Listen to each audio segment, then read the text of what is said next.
To update on my potted plants and some of the stuff I had bought, just like this tropical stuff in here, the macadamia.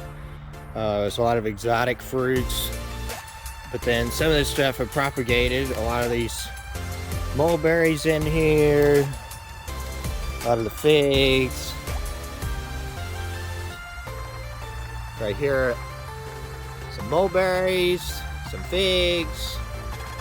Here's some pomegranates I did. Look at all these elderberries I did.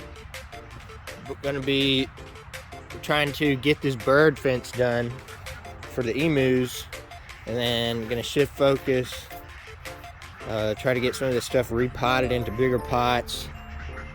I've tried planting stuff in the ground when it's real small, but I haven't had too good of success, so my plan is to grow things out in the pots, get it a few feet tall before I put them in the ground. So this fall, we're here in April right now, probably not putting anything else in the ground this spring unless I get some of this asparagus in the ground, because those have been in there a while. But in the fall or the spring, early spring are your best times to plant stuff. I'd like to get a little bit more height and size on some of these before I plant them in the ground. I got a whole bunch of figs.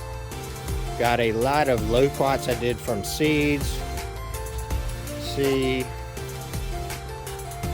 here's some cuttings that I did last year. Some not doing so great, some doing pretty good. Got figs, got a few loquats that took. Here's a chocolate vine, and there's another loquat that took. Here, thinking that's a crepe myrtle. I got some roses to go as well. I think this one right here is the roses, and that's the crepe myrtle. Got a bunch of varieties of figs. The figs root so easily. What I use for the rooting is coconut coir, 70% coconut coir, 30% perlite. That perlite keeps aeration, which is very important for the cuttings to be able to root. You don't want to drown them out. In here, started those. Started these from cuttings. These are prickly pears. See this one sprouting. Look at that one. Brand new growth. Little mulberry. Brand new growth. These mulberries. Here, some more mulberries. Look at this prickly pear. This is a variegated prickly pear. And some mulberries in there. Also doing some propagation with these pods. So you fill these up with soil. I did about 60% peat moss, 40% compost to balance out the pH. Plus, that's going to really hold the moisture in. It's kind of hard, and you want to get them real wet before you fill them up. It's kind of hard to fill them back up. Now they do have these openings. You could fill them up with water.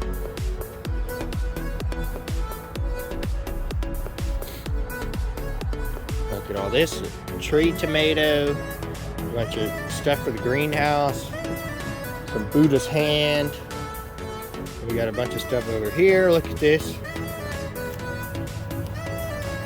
Here we got live oaks I did from the acorns. It's really easy in the fall time.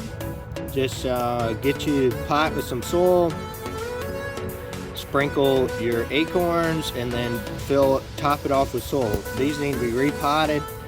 I repotted maybe 30 of them so far, and some of the squirrels and the ducks kind of mess with them, so I need to put them in a spot that's protected so it doesn't happen again. We're here doing some more propagation, the air layers. And got a loquat air layer going. All these fruit trees. It's gonna be epic. We got goji berries. Look at this one, combo Asian pear. That one's looking beautiful. Got a bunch of look at that. Blueberries. Now blueberries like it acidic, so make sure you put peat moss in your mix for your blueberries. More peat moss than you would normally do with other plants to help keep that pH down. Look at all the blueberries. Wow. Well, let's see if it'll focus here. Bunch of them. We're gonna be loaded. Got my rabbit poop. Hadn't been able to fill up all of them yet, but going as I go. Here's a bunch of blueberries. See, doing some of those pods to make more blueberries. Here's one of my favorite trees, a che. Now normally you buy those with a mackerula rootstock. I'm trying the air layer. It's probably better to have, some things are really better to have grafted instead of air layered. Kind of trying to figure that out. Here's a combo plum. Looks doing great.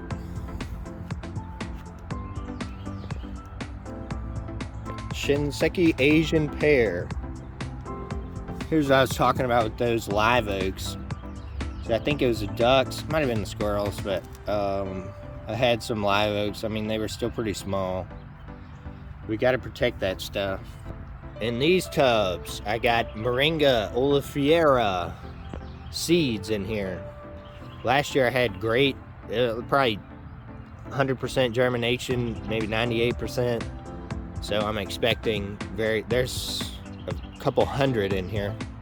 Let them grow out and then replant them. Thanks for watching. Y'all have a great day.